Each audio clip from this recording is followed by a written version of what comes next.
Welcome to this week's webinar, How JMC's Community Messenger is Helping One Iowa School District Thrive. My name is Jake Vanskoy. Happy to be joining you today. I'm the head of training at JMC. Been in education for several years now, probably close to 20 by the time we count up all the experiences. Happy today to be joined by Lisa Daly. Lisa, do you want to introduce yourself to folks? Sure. I am a school counselor, former English teacher located in Belle Plaine, Iowa. And I have the privilege of talking about our use of the community messenger today. Awesome. And Belle Plaine, home of one of my favorite mascots of all time, the Plainsman. So happy to have Lisa joining us today to share her experiences and her school's experiences with the community messenger. It's a brand new product from JMC.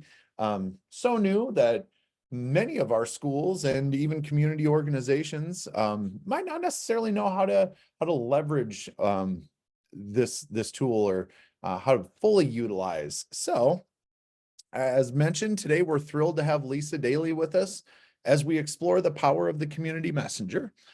Lisa is going to share some insights into how her school has strategically leveraged this tool to keep the wider school community informed and engaged. Along the way, we'll uncover some of the key processes that make the community messenger an essential communication hub.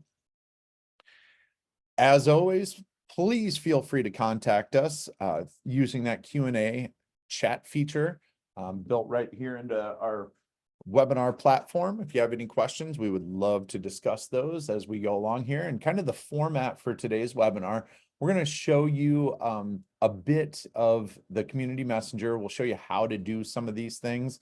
And then Lisa, during our Q&A live look time, is going to show or talk through some of the questions or some of the suppose some of the broader implementation questions that her district had to wrestle with, and how to use this thing and how to be effective with it, and maybe even why to use it. So we're going to get started today talking about utilizing groups in the community messenger. Groups are going to be one of those key functions that you're probably going to find initially to be the most beneficial from the community messenger. So we'll begin with forming groups as a community messenger admin. Contact groups in the community messenger provide a convenient way to customize messaging for your community. Create groups based on specific interests such as school alerts or activities, enabling members to subscribe to messages that match their preferences. Administrators can manage group members or memberships by adding or removing contacts and send targeted messages to ensure the right people stay informed. So to manage contact groups, we're going to log into the community messenger as an administrator and click groups in the navigation bar to begin managing contact groups. Step 1, click the create group button and enter a name for the group in the name field to create a group based on the topic of interest at your organization. Helpful tip: when naming groups, consider the different types of information your community members would like to sign up to hear about, such as activities, school news, or weather alerts. Step 2, click the pencil icon to add or edit the group's avatar, and then click the browse button or drag a file onto the upload avatar dialog to upload it. Step 3, click the save button to create your contact group, or click the cancel button to discard your changes. Helpful tip: hover over a group and click the star icon to mark it as a favorite. Favorite groups will appear at the top of your groups list and on the community messenger dashboard for quick access. Step 4, hover over an existing group, click the overflow menu icon, which is the 3 dots there to the right. Then select edit to update the group's name or avatar, send message to compose a message for the group, or delete to remove the group. Step 5, select export or print. Select the groups desired from the groups drop-down list and click the export or print button to export a list of groups and their members to a CSV file, or to print a hard copy of the lists or click the cancel button to return to the previous page. Step 6, for easy navigation, click the filter icon, select a radio button for all groups, favorite groups, frequently contacted, or deleted, and click the apply button to view groups of the selected type. To clear the filter, click the cancel button. Helpful tip, deleted groups will be stored in the trash for 30 days, allowing you to restore accidentally deleted groups if needed. Step 7, an optional step, click the number of group members or number of members in a group to view its members. So that little number right there is clickable numbers, allows you to view the specific group members that belong. So let's take a live look at creating groups in the community messenger. I'll walk you through it, and then we're going to hear from Lisa here on what they decided for groups and how they arrived at those decisions. So if your school or organization has not yet purchased the community messenger, we have move up season right around the corner. If communicating with your larger school community is something that's lacking in your district, this might be an option that can help get you a little bit closer to that gold standard for communication. I'm going to select community messenger. I'm going to log in as an administrator here. So we have two different levels of access. We've got the administrator access, and then we have the standard user access. And when you log in as an administrator, it's going to take you straight to this dashboard, which is a convenient page that shows you just some of the basic demographics about messages sent, types of messages sent, your message log, your frequently contacted groups, and things of that nature. Going to talk strictly about groups here to start. So you'll notice in the new look and feel, our menu tree is collapsible. So saves that room on the page, and also our pages, all of them are dynamic. So they fit the device type that you're on. So families that use smartphones primarily as their devices will be able to log into the desktop version of the community messenger, and it will adapt to the size of their screen. So I'm just going to jump to groups here. You'll notice a number of groups that I've already created. Very simple to create a group. I click this create group button. I name my group. I can click that pencil icon. I can upload an image or with my personal account, I can take a picture of an image for my group. Once I've saved my group name will appear on my list here. I've created my group here. I can hover over a group. I can add the star to favorite it. I can click on this overflow, the three dots there to edit the group details, to send messages, or to delete the group. And I have all sorts of filtering options here that allow me to narrow the range of groups that are in my field of view. And I can remove all filters easily. I can search groups. Very handy, intuitive page setup. But Lisa, let's talk specifically about Belle Plaine's application of the community messenger. So take us through the process for you guys purchased this for your school. You're trying to utilize it to its fullest to get your broader school community involved. What were some of the groups that you decided on, and how did you arrive at those groups? Our first plan of attack was to keep it as simple as we could as our launching point. So we definitely kind of had 10 in mind. We wanted to come up with under 10 groups in our small community that we could represent. And so, in meeting with administration and especially our office secretaries, because they seem to be taking the calls from people who want information, or they take the general email lines and things. So, we just kind of powwowed together and came up with 7 groups that we thought encompassed a good view of our district from a K-12 perspective. So, to be specific, we have Belle Plaine Junior Senior High information. So that would focus on our 7-12. And then we have a Longfellow Elementary. So that's for people who are interested in the elementary news. So since we're made up of 2 buildings in the district, our starting point was just the general building information. And then at the high school level, then when we thought about all of our activities and all the clubs and organizations, we know we field a lot of phone calls that people want to know, like when the football gear is for sale, or, like what time's the homecoming game, where they don't necessarily have anybody in school. So we thought about athletics as a group. Another separate group is clubs and organizations. So when the FFA fruit sales hit, people know if they want FFA news, they're in the club as an organizations group. We also added a fine arts group that includes music and drama. And then for everyone in general, a weather related group, and then general district information. So the starting point, it was good to have all those different voices and people represented. So that way, our athletic director can make sure the coaches know that we have this tool to get to everyone. So things aren't just going to their parents and their athletes. And, ticket sales for the play, because, communities, it goes far beyond just parents and relatives attending, the spring musical or whatever it is.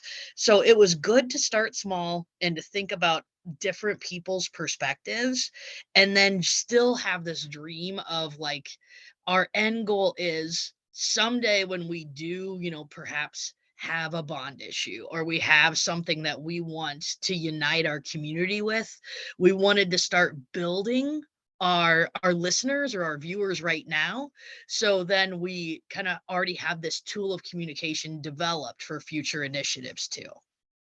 That's very well put.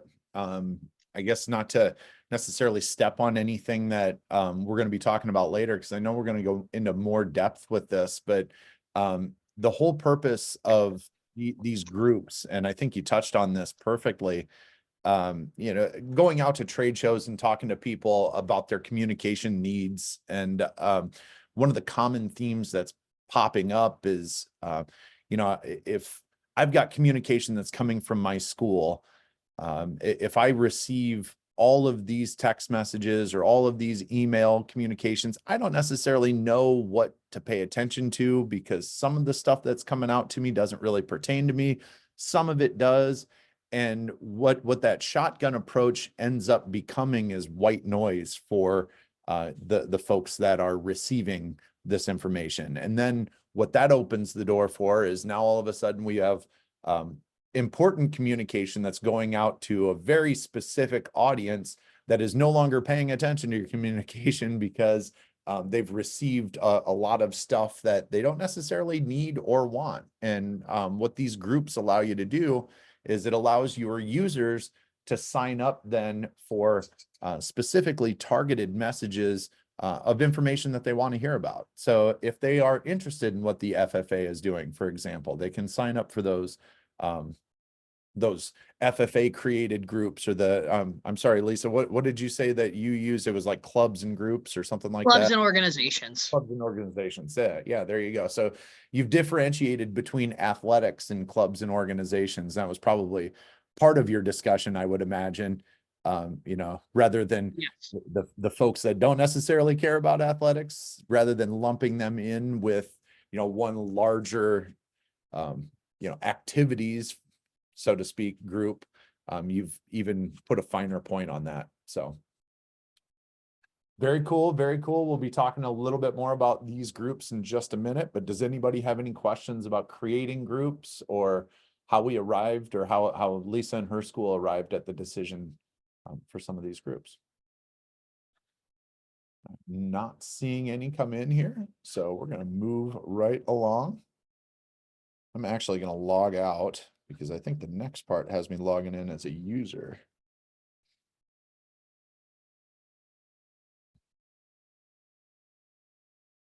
So we just showed you how to interface with these groups as an admin.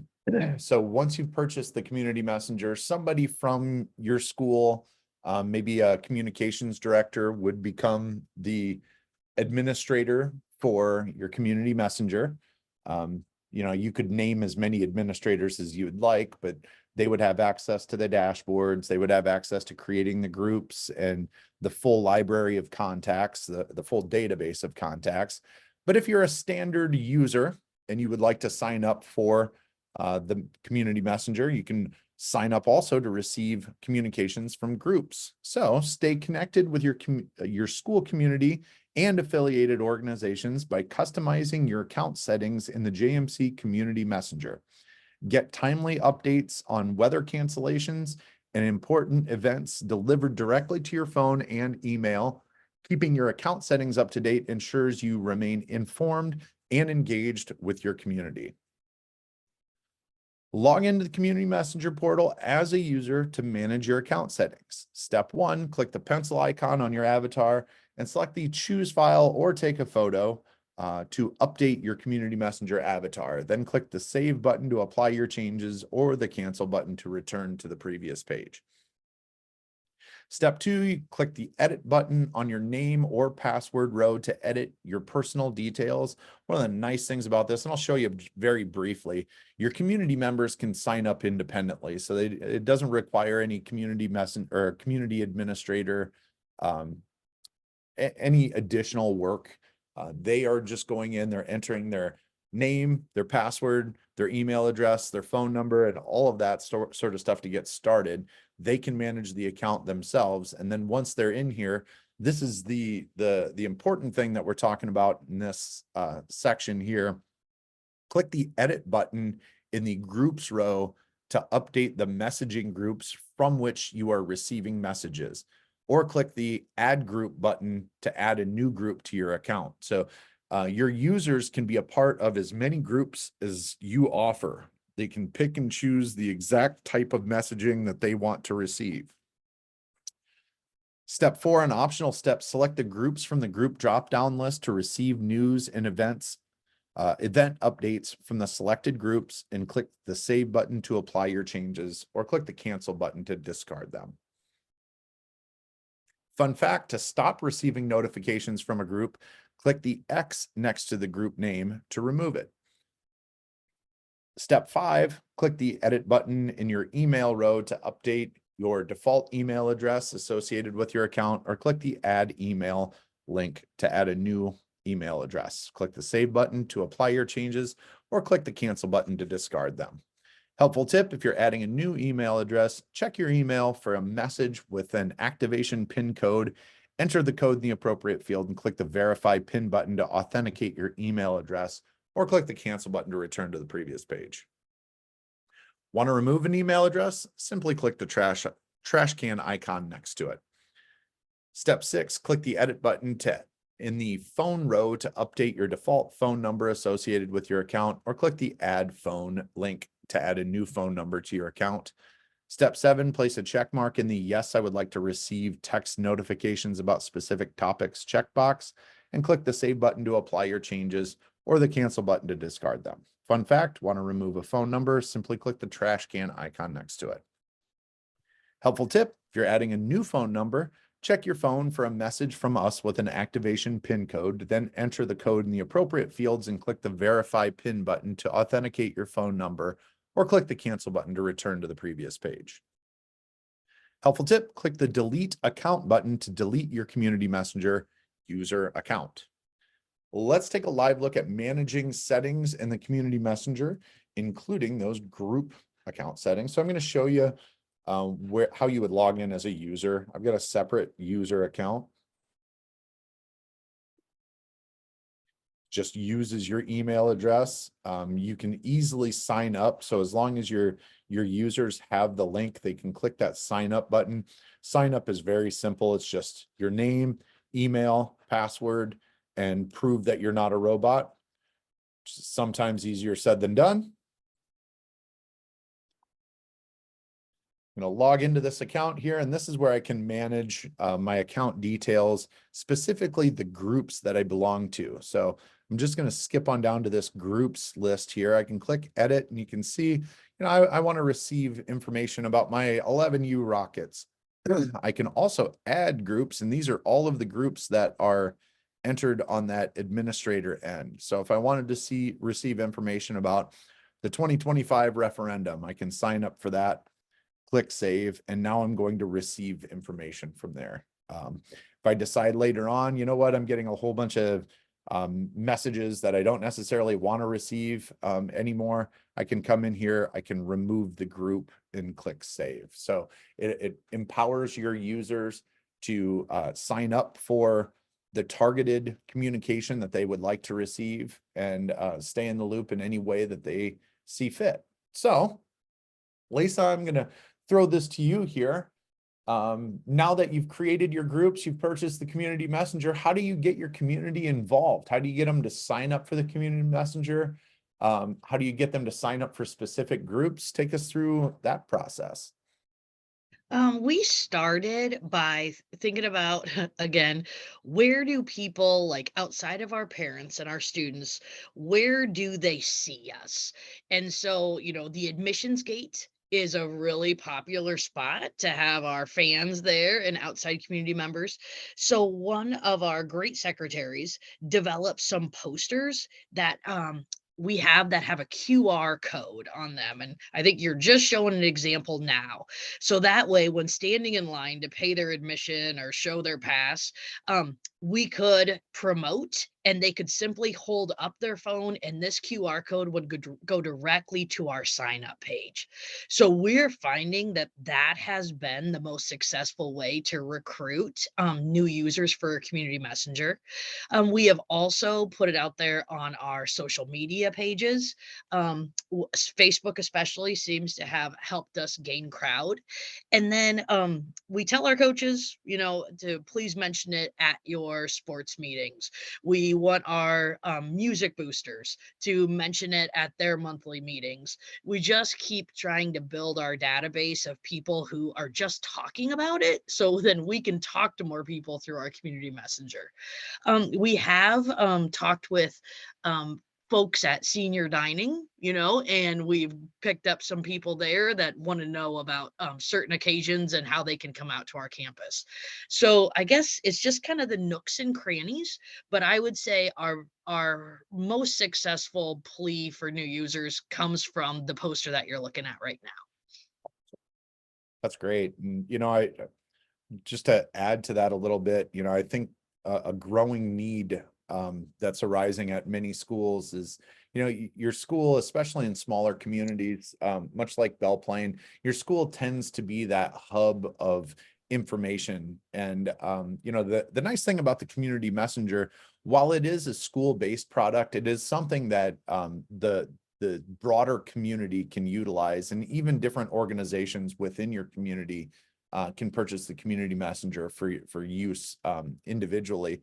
But if you're trying to bring in folks that don't necessarily have kids in your district that still want to remain part of what's going on in the community, what's going on in the school, it's a great opportunity to bring those folks into the conversation. And you mentioned before, a lot of those folks that might have had kids that graduated in the past or might be alumni themselves.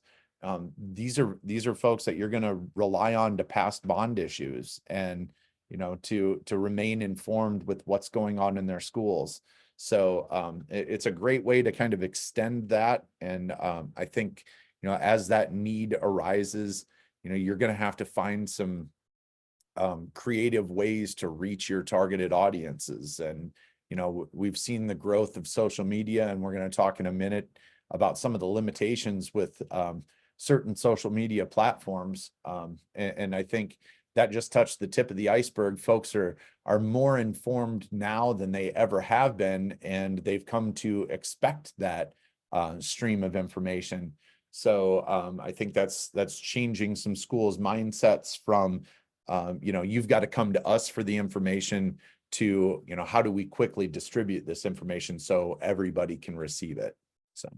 Yeah, in another, with the tactic of this poster, it started just at our admissions gates, but then we, are like, okay, we need to hang these around, like the local Casey's bulletin board and the grocery store and things, just to take it to the public. And I would say, the one other thing that we have done is we kind of crafted an email that we shared the community messenger with our parents, and then just set, challenge them to, who are 5 contacts in your email that you can forward this to get them in our community messenger, so they can keep up with the Plainsmen too. So it just is kind of like that hot potato that keeps getting passed around in different ways.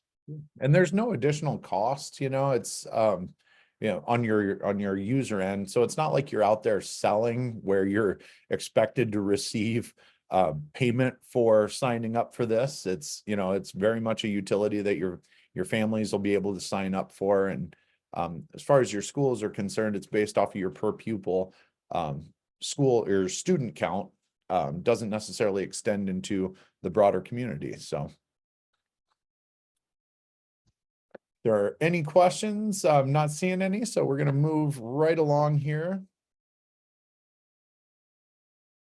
into sending messages and viewing your message progress. So a couple very valuable tools from the administrative end here. The community messenger administrators can keep the entire school community informed with the latest happenings at your school by sending various types of messages, including recorded phone calls, emails, text messages, text to voice phone calls, or a combination of these to specific contact groups with just a few clicks.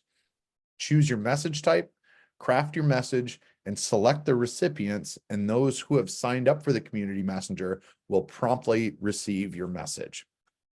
Log into the community messenger and head to messages, send messages to get started.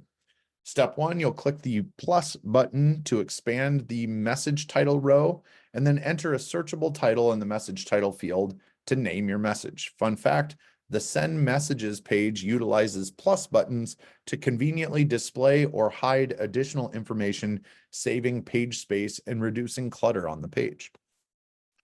Step 2, click the plus button to expand the add recipients row and select the appropriate radio button to choose the recipients for your message. You can choose to send your message to all contacts in your community messenger directory. You can select contacts individually, or you can select groups or multiple predefined groups of contacts. Helpful tip, if you need to modify your recipient list, click the X next to individual contacts or groups to remove them from the message. Step 3, click the plus button to expand the message types row and select the message types you'd like to send. Step 4, click the compose message button and enter information in the field specific to your selected message type. So you can send an email, which is a custom message with a reply to address, a carbon copy or blind carbon copy, a subject, message body, and attachments using the formatting tools provided. A text message, it's a message sent directly to recipients or as a link if it exceeds 105 characters, ensuring uninterrupted communications.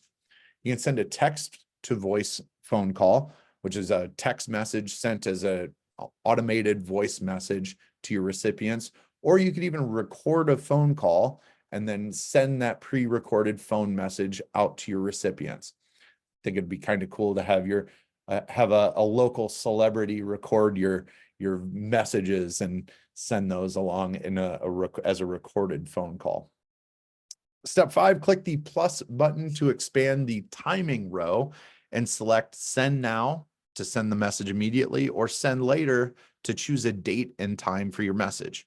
Fun fact, a check mark will appear next to each message category once it's completed, giving you a quick visual cue that all the right information has been entered.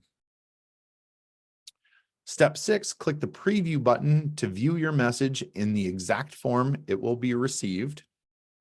Step 7, click the send button to send your message, the edit link to modify the message content, or the cancel link to start a new message.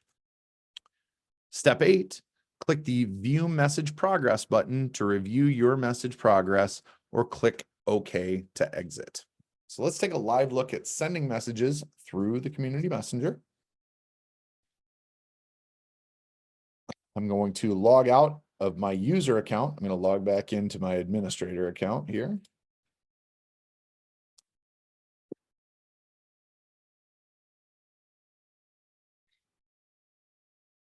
Then in the menu tree, going to head to messages, send message.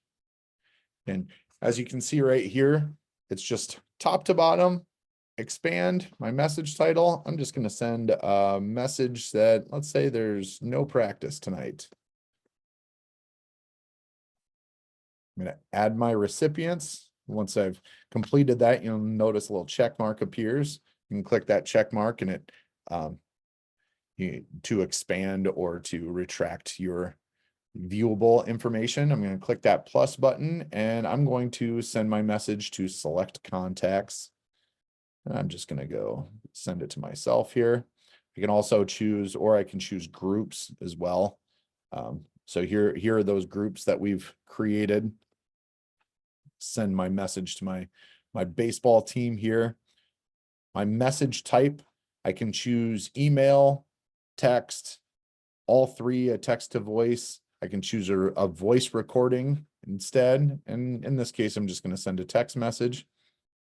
And I'm going to move on to composing that message. Once I hit 105 characters, you're going to notice it's going to show up as a long text message.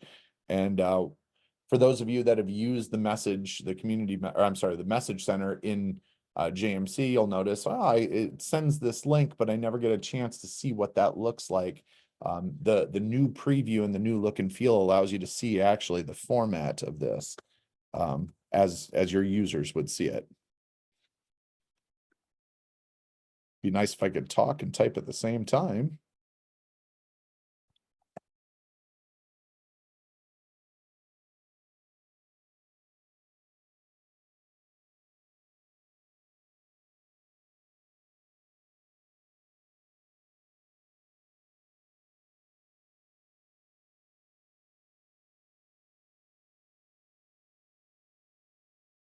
Once I've saved my contact, it's going to alert me that this is a long text message and it's going to turn it into a hyperlink to a web page. I'm going to click OK. Now I'm going to send my message now or send it later. Nice thing about sending those later, those scheduled communications, you have to do them, you're going to do them right around the holidays, or you're going to do them on March 5th or whenever. You can come in here, you can create that message, you can schedule it to be sent in the future, and then you can go back and review if you need to or amend as needed. So I'm just going to choose to send this message now. Click preview. I'm sorry, I think it might have selected a contact group that doesn't have anybody in it. So let's just go to send to a few people here. There we go. So now this is allowing me to see the actual, this is what message they're going to look at, or this is what it's going to look like on a device there. I can edit the message details if needed. Take you back to the page, and then I'll click send, and that's going to send my message along with my confetti, which is my favorite part of this, I think. So, Lisa, talking about sending messages, indirectly, how has sending direct messages through the community messenger improved your school's communication? I would say, it's the most direct route because we have gone through the social media development. And again, even though Facebook may not be the hottest thing for our younger generation, we find that that's where we get most of our views. However, I don't understand necessarily the algorithm of what shows up in your feed because we were publishing lots, but it wasn't necessarily being consistently seen because it wasn't like something that appeared in another person's feed that wanted to see it. So we were just running into a few hiccups there of like, oh, we didn't know the homecoming pep rally started at this time. And like, well, we published it on Facebook. So now we know the people who want the information and we can put that information like in their pocket, in their inbox. And we don't have to depend on our social media stream or what their feed looks like. That's been one of the greatest advantages. Yeah, I would say that's a very common theme amongst the schools that I talk to.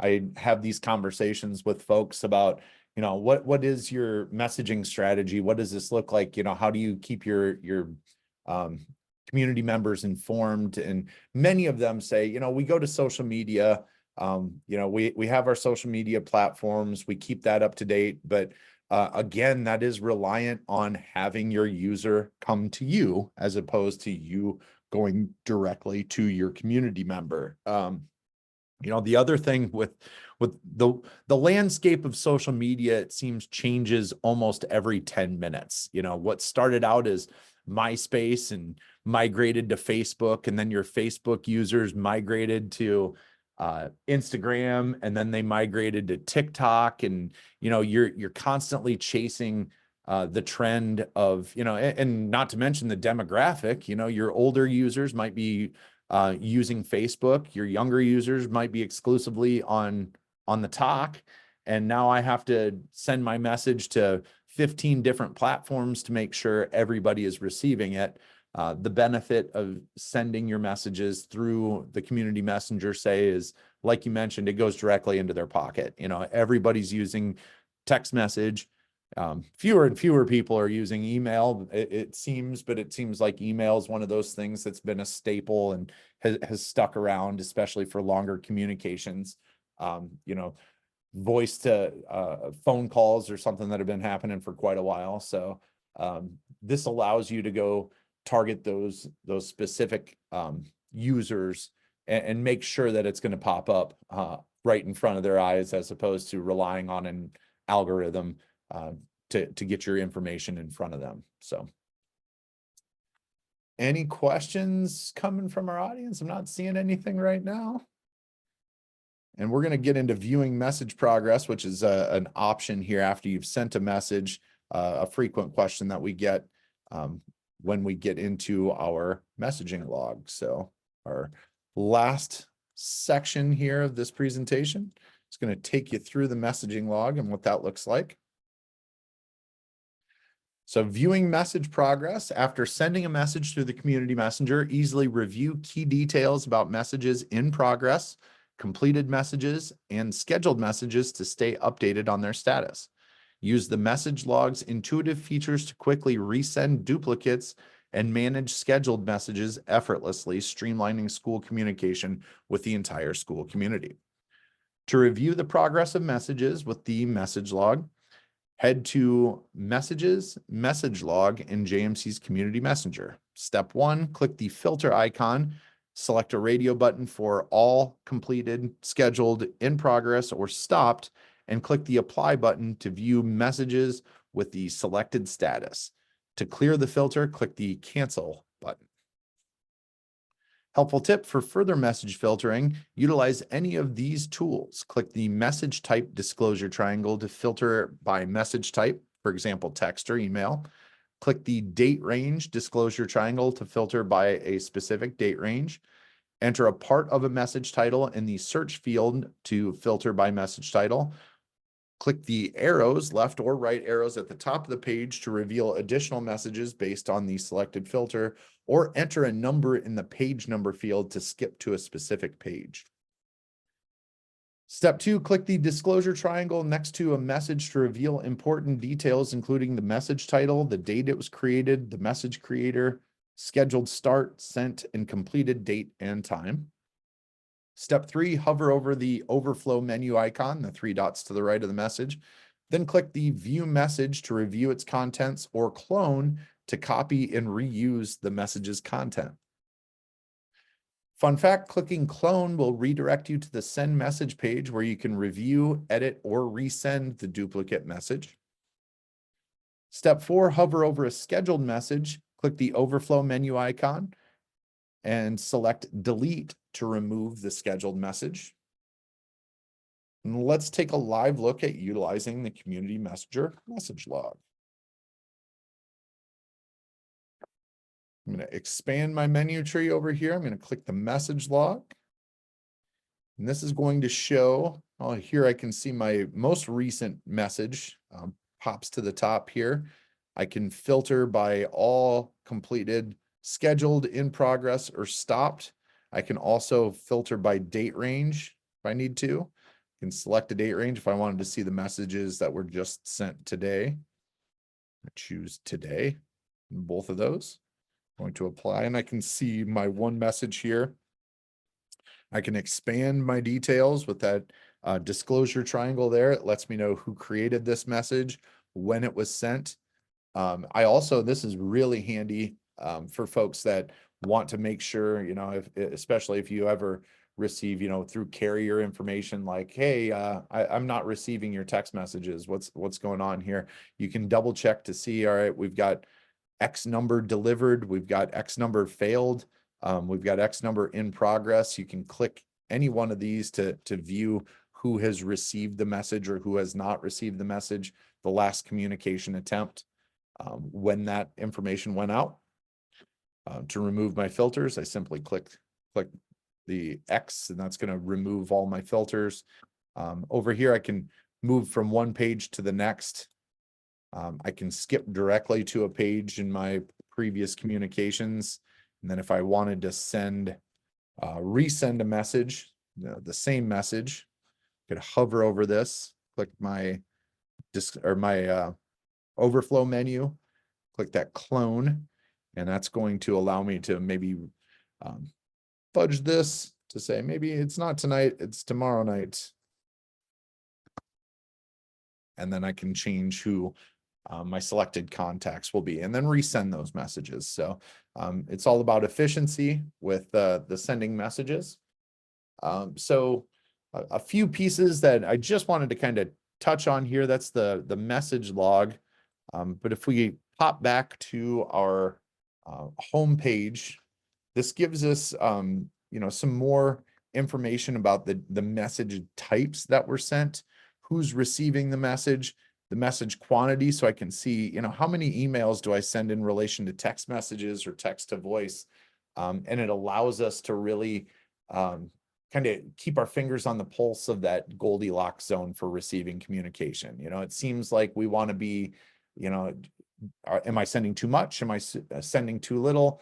What's right? What's just right? This gives us just a little bit more ability to analyze our communication strategy and really hone in on what our community members are paying attention to. If I'm not getting the response that I need, I can look back and see how my communication might be impacting that response. You know, what's going to get more eyeballs to the event, what's going to drive up you know, more interest in my fundraising opportunity. You know, how can I go about changing my messaging strategy to fit that need? So, Lisa, do you have any comments or parting words of wisdom for any folks that might be getting ready to try the community messenger for the first time? I would say that it kind of takes a village. You know, we try to have a weekly meeting. You know, it was even before we had the community messenger in our lives, but just to kind of wrap our heads around, you know, from AD to principal to the office staff of like, what are big things coming at us in the next week? And then looking at the next month. So that also helps us kind of have a calendar of what we're anticipating and how we're going to use community messenger, because it is such an asset, but you have to be intentional with it and make sure you're, you know, thinking inclusively of how we can promote, who we can promote, and then kind of have develop a plan of attack from week to week. Awesome. Well said. Very much appreciate you joining us today, Lisa. My pleasure. With that, let's take a look at some JMC news and upcoming events. The remainder of our December and rolling into 2025 webinar schedule here. We are working with Wisconsin Timely Initial Evaluation for our Wisconsin clients tomorrow. We've got a little JMC by the numbers on the 18th of December, and then we take a little break for the holidays. And we're back with you on the 8th of January in 2025, exploring best practices for data entry in Iowa non-public schools. And for those of you that are preparing for move-up season, getting ready for 25-26, we'll get you all set for what you need to do moving forward to get your JMC ready for the 25-26 school year. Hard to believe we're already talking about next year. Are you Just as passionate about supporting schools as we are, then become a part-time JMC client services specialist where you'll get to treat others to the same one-to-one customer care you know and love. As CSS Greg Appleby puts it, where else can you work flexible hours in person and remote while being part of a team of like-minded folks? To be considered, please send your resume and cover letter to hr@jmcinc.com. Did you know we have a video that covers 12 plus of the latest JMC innovations released to your team and families? From streamlined student data collection to easy management of recurring payments, you can catch the full roundup of JMC time savers over on YouTube. Press play on the features-packed video today. Are you headed to MSBA Leadership Conference in Minnesota on the 16th of January? How about the Wisconsin State Education Convention on the 22nd? Let's catch up. Jake and Paul will be manning the JMC booth and would love to chat with you one-on-one. If you have any specifics you'd like to discuss during your one-to-one session, please give the guys a heads up at sales@jmcinc.com. For Lisa Daly, I thank you for joining us for this weekly webinar. Have a great rest of your week, and we will catch you on the flip side.